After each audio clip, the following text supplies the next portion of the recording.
पंचायती राज व्यवस्था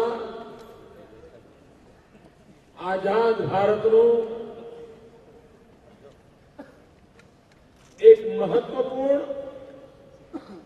पगलू रह्यु छे। आज थी 50 वर्ष पूर्वे ए वखतनी नेतागिरीए दीर्घदृष्टि साथे सत्ताना विकेंद्रीकरण माटे आ पंचायती राज व्यवस्थाना मॉडलने विकसाव्યું। आम सदीओथी भारतमां ग्राम राज्यनी कल्पना आपणी गळथुथीमां रहेली छे। आपणे त्यां गाम आर्थिक सामाजिक रीते स्वयंपूर्ण होय एवं सदीओનું आयोजन रहेલું છે। એ આપણી પરંપરાગત પ્રકૃતિને अनुकूल एवी आ पंचायत राज व्यवस्थाए लोकशाहीने मजबूत बनाववामां, सत्ताना विकेंद्रीकरणमां अने व्यापक रूपे जनभागीदारीमां महत्वनी भूमिका निभावी छे। अने एटले गुजरात सरकारे पंचायत राजनी स्वर्णिम जयंती उजवવાનો निर्धार कर्यो। 50 वर्ष पहला एनी शुरुआत थई। अनेक उतार चढ़ाव आव्या। नवी व्यवस्था हती, विकासवानुं हतुं। शीखता पण गया, सुधारता पण गया अने करता पण गया। अने आजे आपणे समग्र देश में आ सत्ताना विकेंद्रीकरण की बात ने स्वीकृति मळी छे। हमणे आपणे कार्यक्रम कर्यो। तालुका पंचायत की सीट थी वणथंभी विकास यात्रा नो कार्यक्रम कर्यो। अने कार्यक्रम में अमारा कोई मंत्री आव्या। लगभग 4100 करता वधारे कार्यक्रमों कर्या। आ राज्यना गया 50 वर्ष में पंचायत राज व्यवस्था में जेमणे कोई ने कोई पद प्राप्त कर्युं हतुं, कोई तालुका पंचायत प्रमुख रह्या हशे, कोई जिला पंचायतना प्रमुख रह्या हशे, कोई गामना सरपंच रह्या हशे। गया 50 वर्ष में जेमणे जेमणे कोई जवाबदारी निभावी हती एवा सर्व भूतपूर्व आ पदाधिकारीओनुं सन्मान करवानो राज्य सरकारे एक ऐतिहासिक निर्णय कर्यो। भारतीय जनता पार्टी के जनसंघ एना राजकारणनी वात जो करीए तो पंचायती राज व्यवस्था में भूतकाल में भाजपનું નામો નિશાન નહોતું, કોઈ ઓળખાણ જ નહોતી। જનસંઘ તો હતો જ નહીં। આખો કાર્યકાળ લગભગ 40 વર્ષ એકમાત્ર કોંગ્રેસ પાર્ટીની વિચારધારાથી પ્રેરિત સૌ મહાનુભાવોના હાથમાં હતો। પણ અમારે મન પંચાયત રાજનું મહત્વ હતું। પંચાયત રાજ્ય બળવત્તર બને એનું મહત્વ હતું। અને અમારી ભૂમિકા કાયમ રહી છે કે આ રાજ્યનો વિકાસ કોઈ એક વ્યક્તિના કારણે નથી।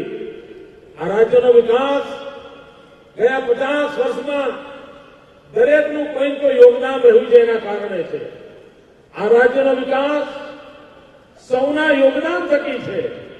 આ મૂળ મંત્રને લઈને અમે આ 50 વર્ષ દરમિયાન જે પદાધિકારી થઈ ગયા એમનું ગૌરવપૂર્ણ સન્માન કર્યું।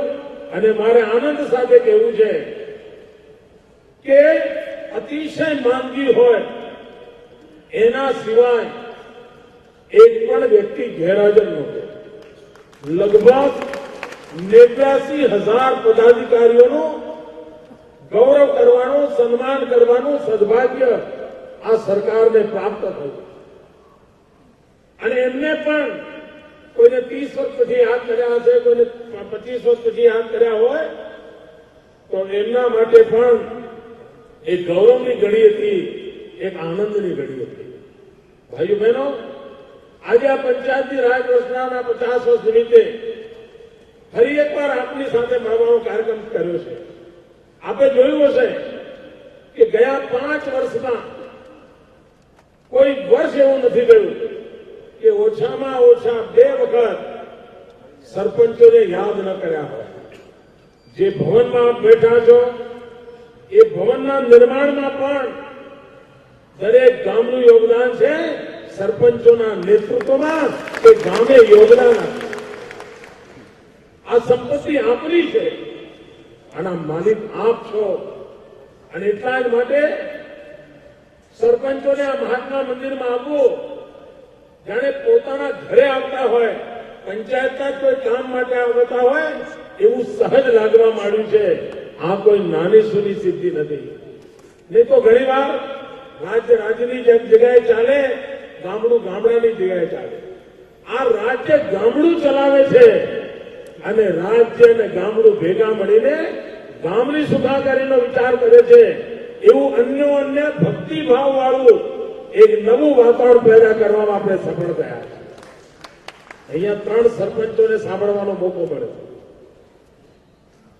એમાં પુસરી ગામ વિશે તો હિન્દુસ્તાનના અંગ્રેજી છાપાઓએ ઢગલાબંધ લખ્યું છે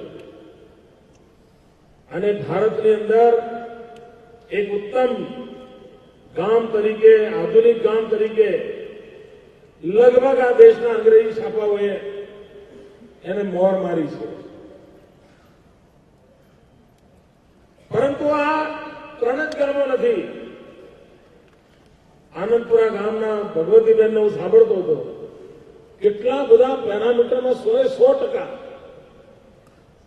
મારે સરપંચશ્રીઓની વિનંતી કરવી છે કે અમારા મંત્રીઓની એકેય વાત તમારે માનવી હોય તો માનજો, ન માનવી હોય તો ન માનજો.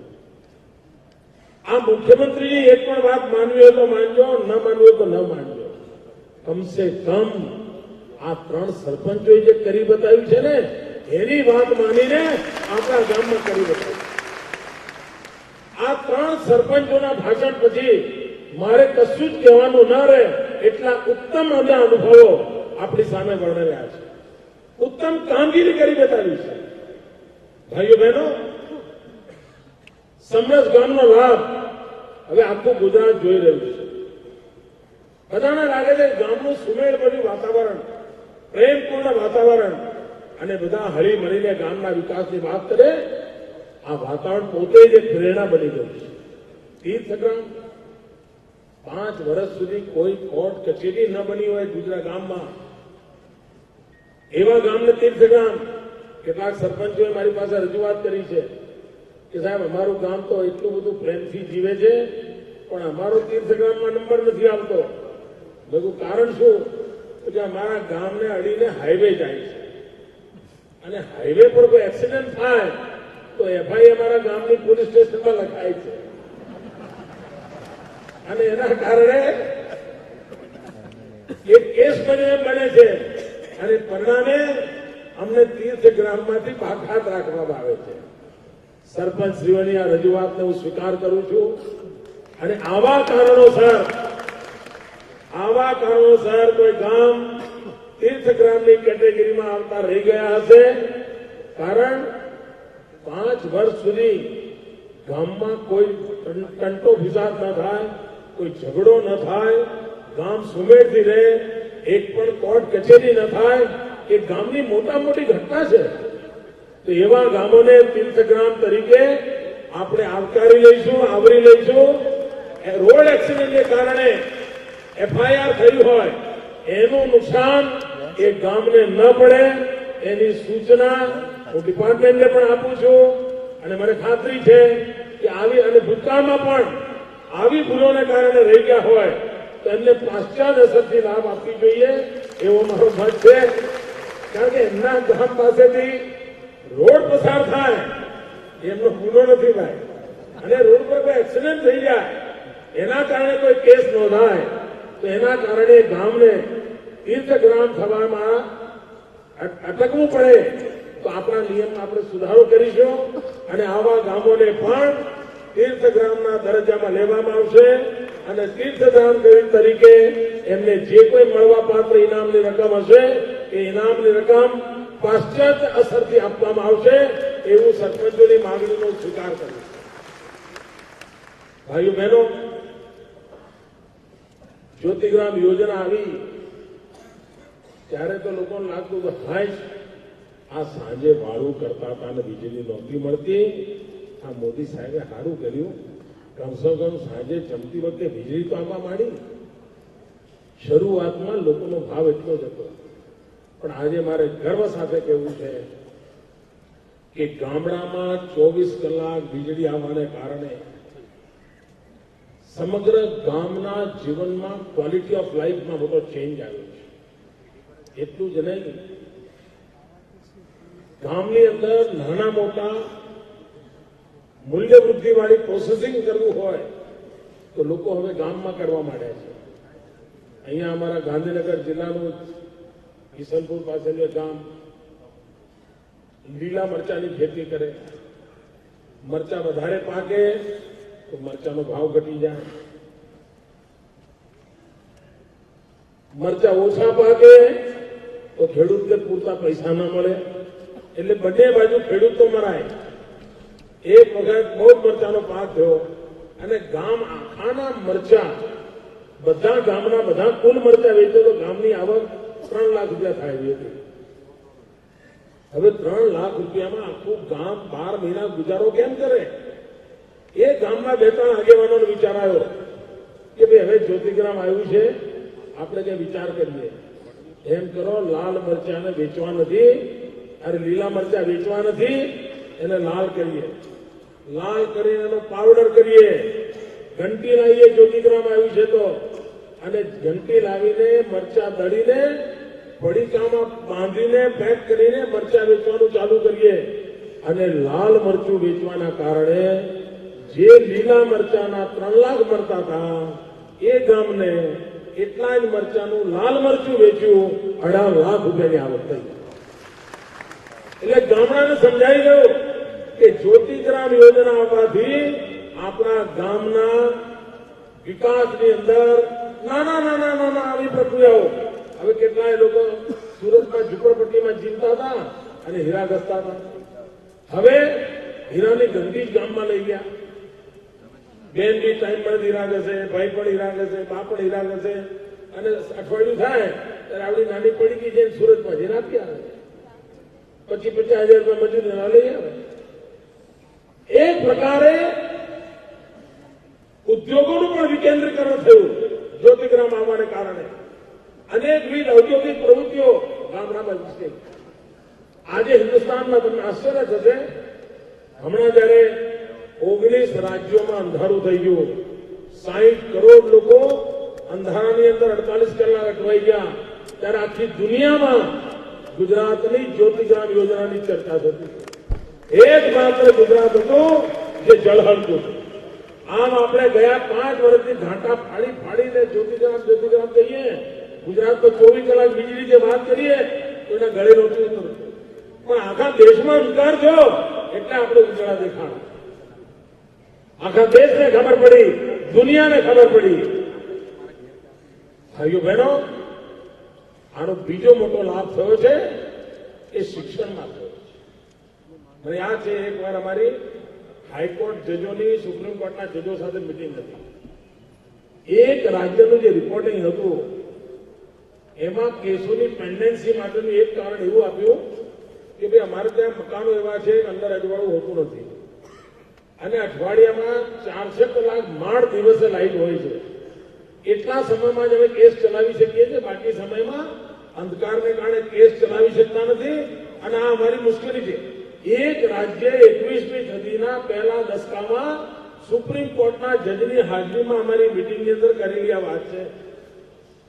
આપણે ત્યાં ગુજરાતમાં 24 કલાક વીજળી હોવાના કારણે શાળામાં કોમ્પ્યુટર ચાલતા થઈ ગયા, બ્રોડબેન્ડ કનેક્ટિવિટીને કારણે ઇન્ટરનેટ ચાલતું થઈ ગયું, લોંગ ડિસ્ટન્સ એજ્યુકેશન આપણે આપતા થઈ ગયા. જે સારામાં સારું શિક્ષણ શહેરના બાળકને મળે એ લોંગ ડિસ્ટન્સ એજ્યુકેશન સેટેલાઇટ દ્વારા આપણે ગામડાને આપતા થઈ ગયા. એક પ્રકારનો જીવનમાં બદલાવ આવ્યો, પરિવર્તન આવ્યું. અને પરિવર્તનના મૂળમાં આ નાની મોટી વિકાસની વ્યવસ્થાઓ છે. આપણે નિર્મળ ગામ કર્યું. આજે પણ બે બાબતો મારે પૂરી કરવી છે ભાઈ, અને સૌ સરપંચો પાસેથી મને આજેની ખાતરી છે. આપશો ખાતરી ભાઈઓ?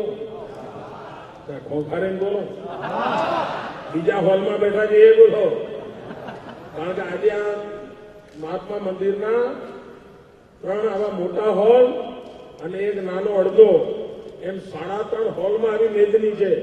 હું બધામાં જઈને રામ રામ કરતો મંચ ઉપર આવ્યો છું. બધા જ હોલમાં જઈ આવ્યો છું, બધા સરપંચ શ્રીઓને મળી આવ્યો છું.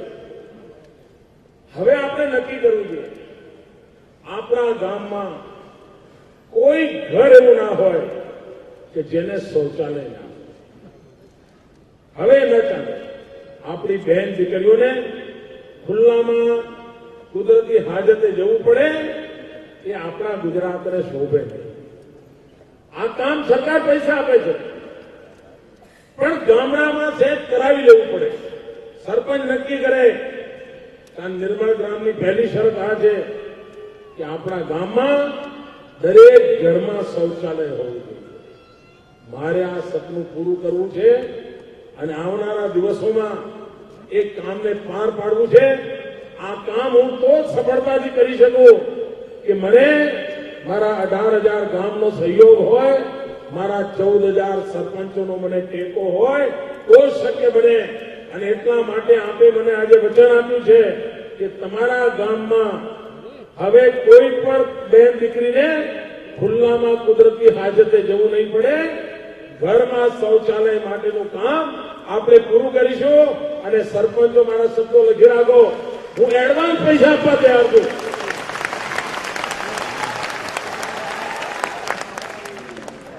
બીજું એક કામ મારે કરવું છે. હમણાં આપણે ખૂબ મોટા પાયા પર મકાન ઘરો આપવાનું કામ કર્યું.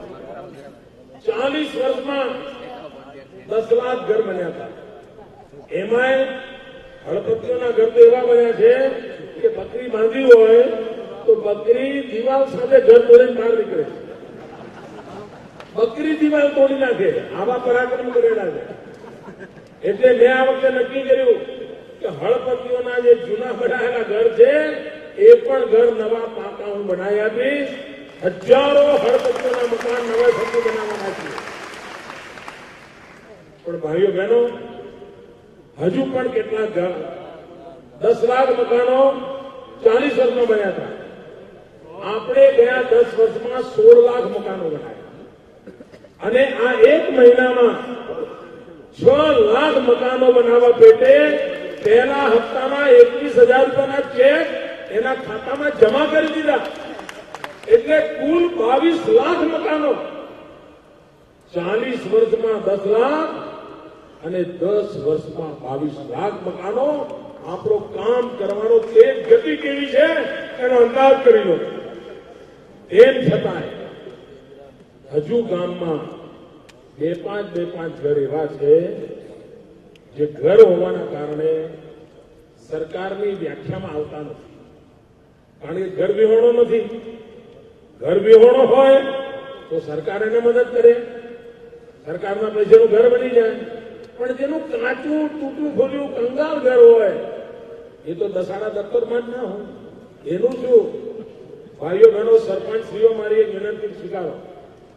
તમે તમારા ગામમાં આવા કાચા ઘર હોય એનો ફોટો પાડી લો. એ જે ભાઈ હોય જે એ ઘરમાં રહેતો હોય એનો ફોટો પાડી લો અને તલાટી ગ્રામ સેવક જોડે મળીને એનું લિસ્ટ બનાવી દો કે ગામમાં 5 ઘર કાચા છે, 3 ઘર કાચા છે, અત્યારે ઘરમાં કોણ રહે છે, કેટલા વર્ષથી રહે છે. આ બધું તમે રેડી કરી દો. લાખો ઘર થશે તો લાખો. મારે આ બધાના પાકા ઘર કરી આપવા.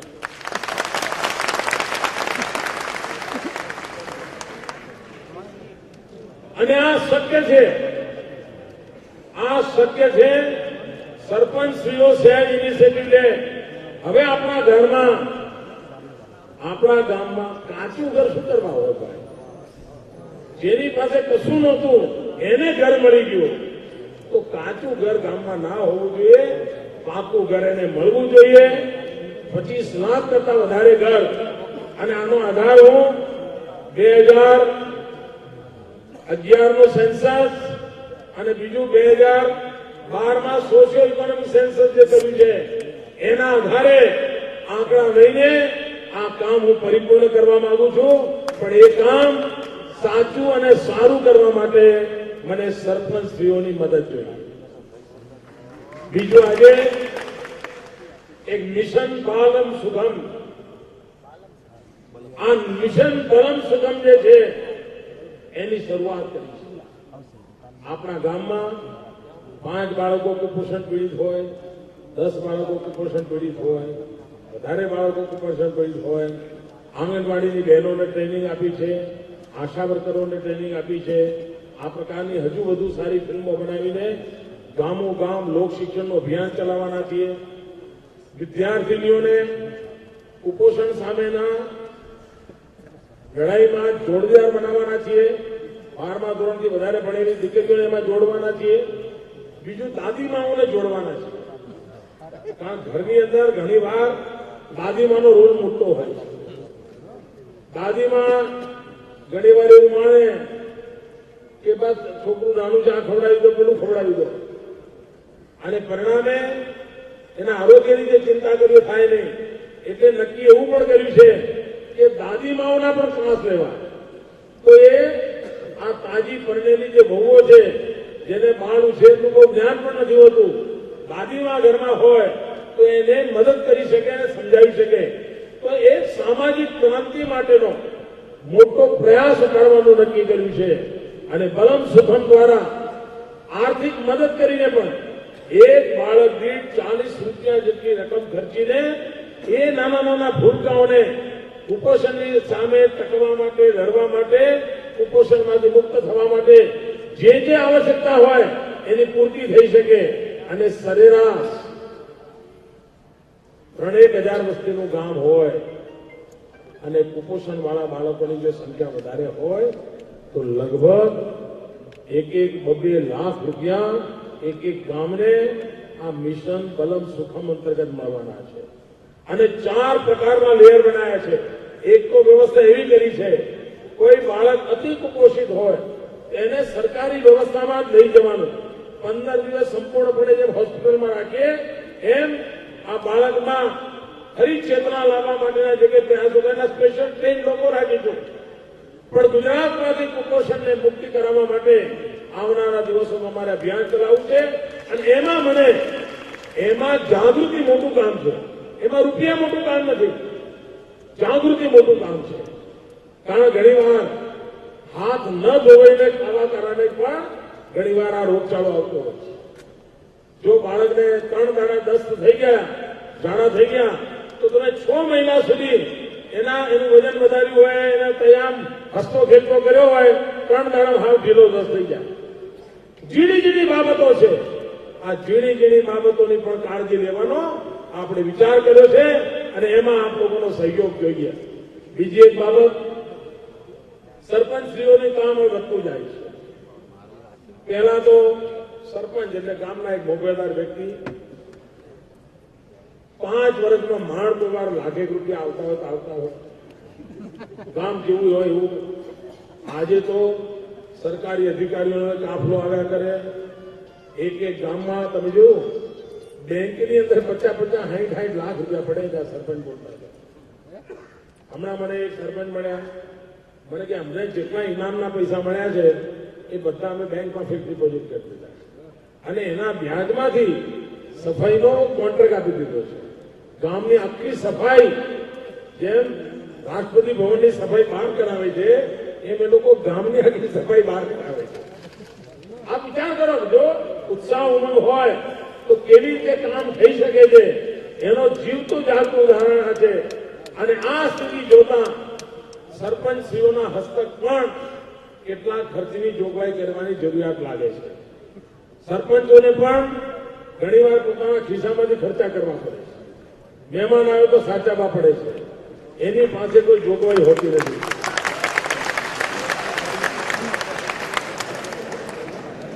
અને એટલા માટે વર્ષે 10,000 રૂપિયા સરપંચોના હસ્તક મૂકવાનો સરકારે નિર્ણય કર્યો છે. આ રકમ સરપંચો એમના સ્વવિવેકથી ખર્ચ કરી શકશે અને ગામના વિકાસની અંદર સરપંચને કોઈ મુશ્કેલી ન પડે એની કાળજી લેવા માટેનો અમારો પૂરો પ્રયત્ન રહેશે. આપણે આજે આ સરપંચ સંમેલનમાં પધાર્યા એક નવા વિશ્વાસ સાથે ગ્રામીણ વિકાસના સપનાને લઈને આગળ વધીએ. ભાઈઓ બહેનો, કમનસીબી એવી છે કે અત્યારે અમે કોઈ પણ કાર્યક્રમ કરીએ કેટલાક લોકો એમાં ચૂંટણી જ જુએ. આ 12 મહિનાનું ત્રીજી વાર સરપંચોને મળવું છે અને જો ચૂંટણી જ હોય ને તો મારે આ નાના નાના ભૂલકાઓના બલમ સુગમ કાર્યક્રમનું ઉતાવળ ના હોય. એ કે વોટ આપવા નથી જવા. આ નાના નાના કાબરિયાની આરોગ્યની ચિંતા એટલા માટે કરું છું કે મને ગુજરાતની આવતીકાલની ચિંતા છે.